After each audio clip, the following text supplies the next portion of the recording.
So, like you said, setup-wise looking better. Your left arm's looking a lot softer, and your grip in general is looking smoother because you're actually getting more fluidity now, okay?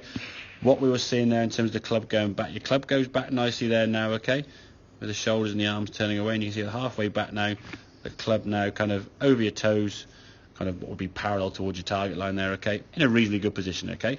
Top of the backswing, we're okay. As you start coming down, I sort of lean into the ball, and that's why when you were dropping the club, you hit the ground because you sort of fall into the ball because everything's going to go in this way. I want to go over the top to try and send it somewhere left of target. As you come back to the golf ball there, now club's way over the top, your right arm there, now you can see way outside.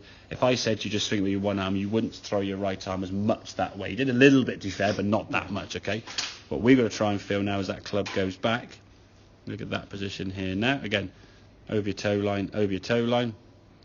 As you start coming back down, that for me now isn't as far off as it was. Ideally speaking, we want that club to be a bit more kind of in this direction so we can change that direction the club hits the ball from. But at least from here now, that ball's kind of going, club's a little bit more swung towards target, hitting the ball straight. And now we can square the club face up better because your right arm is at least got some semblance of doing what it wants to do. I would certainly practice with just your left arm though. Get your left arm used to just doing this. And in some ways it's just sort of like a range of motion in that rotator, just doing this here with your left arm. Okay? It's not that. But that feels more powerful to a lot of people than this motion. That's how the left arm works in the sort of left shoulder socket.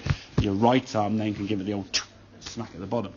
Problem is if your left arm does what it wants to do, the right arm then can't do the correct thing. It just has to play catch up. And the weaker arm, in terms of your swing, the left arm, is dictating the swing, therefore creating less power and more of that kind of, kind of more of that shot, and the more you see the ball go over here, the more this way you try to swing it with that weaker arm. We saw when you swing just your right arm kind of finished in a pretty good spot, and your left hand could just grab onto the golf club perfect. When your left hand swung by itself, it was somewhere kind of up here, and you were, unless you borrowed one of my right arms, I can't reach up there. And that's the thing, getting the golf swing is a two-handed sport. We've got to get both hands working together.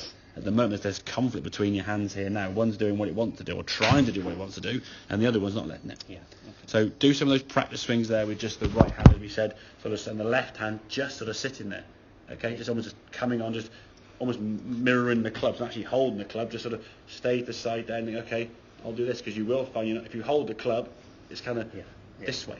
Okay, that left arm will do so. Controlling it. Exactly. And I think in terms of speed and power, your goal or your sort of challenge, okay, right, that's kind of your target. I think that would be kind of your target line there.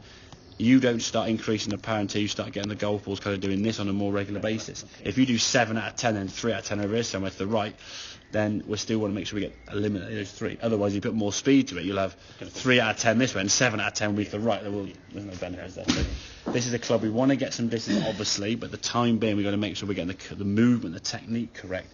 Speed will come with technique.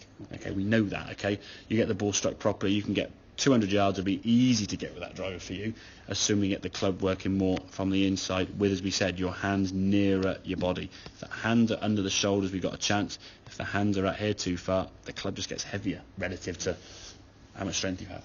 Okay, mate? Good stuff.